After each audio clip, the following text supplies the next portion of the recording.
నడిచే సముద్రం, నవ్వించే పర్వతం, నిరంతర సృజనా ప్రవాహం, అహం లేని సహనం, విజయాల విశ్వరూపం కోడి రామకృష్ణ.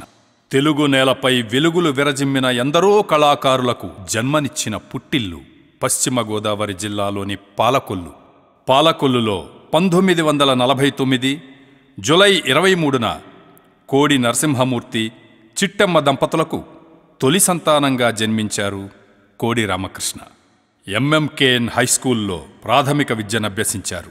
ఆ చిరుప్రాయంలోనే నటనపైన, నాటకంపైన మక్కువ మొగ్గతొడిగింది. మంచాలను నిలబెట్టి, దుప్పట్లతో తెరలు కట్టి తోటి పిల్లలందరినీ ఉత్సాహపరిచి నటింపచేసేవారు.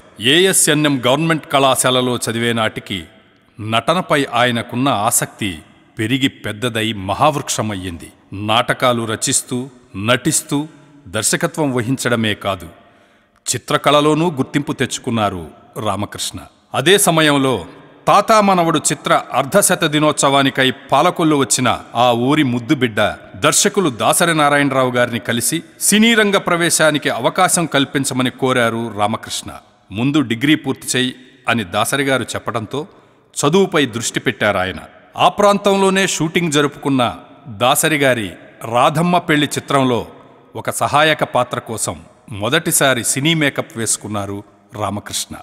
బీకాం డిగ్రీ పూర్తయ్యాక దాసరి గారి నుండి స్టార్ట్ ఇమీడియట్లీ అన్న టెలిగ్రామ్ అందుకుని మద్రాసు మహానగరంలో అడుగుపెట్టిన ఆయన ఎవరికి వారే యమునా తీరే చిత్రంతో సహాయ దర్శకుడిగా తన సినీ ప్రస్థానం మొదలుపెట్టారు.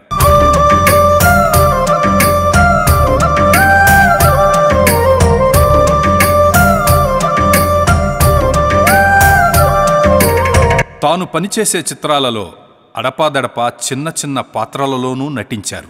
సార్ వాళ్ళ దానికంటే మా అభిమాన సంఘం చాలా స్ట్రాంగ్ సార్. కాదు సార్, మా అభిమాన సంఘం పెట్టి 10 సంవత్సరాలు అయింది సార్. సార్ మా అభిమాన సంఘంలో 280 మంది మెంబర్లు ఉన్నారు సార్. అది కాదు సార్, మనం ఆ పిక్చర్ రిలీజ్ అయిందండి, 10 గంటల మల్లెపూలండి తెర మీదకి ఇస్తున్నాం. తూర్పు పడమర చిత్రానికి అసోసియేట్ డైరెక్టర్గా పనిచేస్తున్న రామకృష్ణ గారి ప్రతిభని గుర్తించిన ప్రతాప్ ఆర్ట్స్ అధినేత కె రాఘవ గారు దర్శకుడిగా తొలి అవకాశం ఇవ్వటంతో ఇంట్లో రామయ్య, వీధిలో కృష్ణయ్య చిత్రంతో ఆయన సినీ జైత్రయాత్ర ప్రారంభం అయ్యింది. ఎన్టీఆర్ మినహా ఆనాటి అగ్రహీరోలందరి చిత్రాలకు దర్శకత్వం వహించిన ఆయన చిన్నతారాలతోనూ విజయాలు సాధించి దర్శక సవ్యసాచిగా కొనియాడబడ్డారు. సినిమా బడ్జెట్ కంటే సబ్జెక్టు మీదే ఎప్పుడూ ఆయన దృష్టి. అందుకే నిర్మాతల పాలిట కొంగు బంగారమయ్యారు. చిత్ర పరిశ్రమలో శిఖర స్థాయిని అందుకున్న మూలాలు మర్చిపోని ఆయన పాలకొల్లులో లలిత కళాంజలి నాటక అకాడమీని స్థాపించి 3 దశాబ్దాలకు పైగా తన చేయూతనందిస్తూ రంగస్థల కళాకారులను ప్రోత్సహించారు. మనింట్లోనో పక్కింట్లోనో జరిగే సంఘటనలను సన్నివేశాలుగా మార్చి మన మధ్య తిరిగే మనుషుల స్వభావాలనే పాత్రలుగా మలచి ఎన్నో కుటుంబ కథలను రూపొందించారు. 1983 జూన్ 19న పద్మగారిని వివాహమాడి కుమార్తెలు దివ్యదీప్తి, ప్రవల్లికలకు జన్మనిచ్చారు. తన చిన్ననాటి కోరిక మేరకు కొన్ని చిత్రాలలో ప్రధాన పాత్రలలో నటించారు. మా ఇంటికి రండి చిత్రంలో కథానాయకుడిగానూ మెప్పించారు. కుటుంబ కథా చిత్రాలు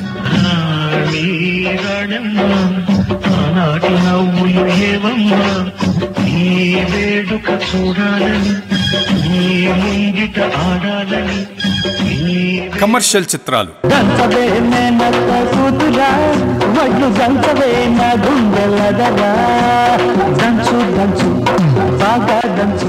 గూఢచారి చిత్రాలు దుష్ట రాజకీయాలను చీల్చి చెండాడిన సామాజిక చైతన్య అభ్యుదయ చిత్రాలు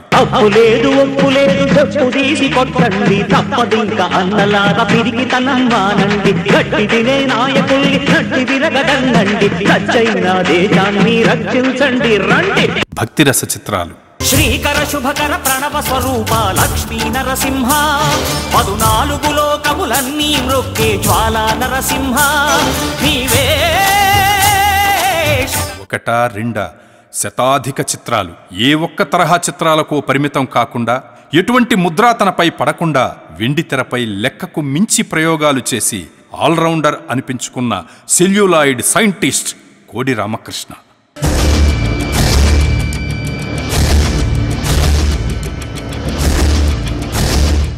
భక్తికి భావోద్వేగాలకు స్పెషల్ ఎఫెక్ట్స్ జోడించి గ్రాఫిక్స్ మహిమను తెలుగు ప్రేక్షకులకు రుచి చూపించి నూతన వరవడికి బాటలు వేసిన దర్శక మాంత్రికుడు కోడి రామకృష్ణ.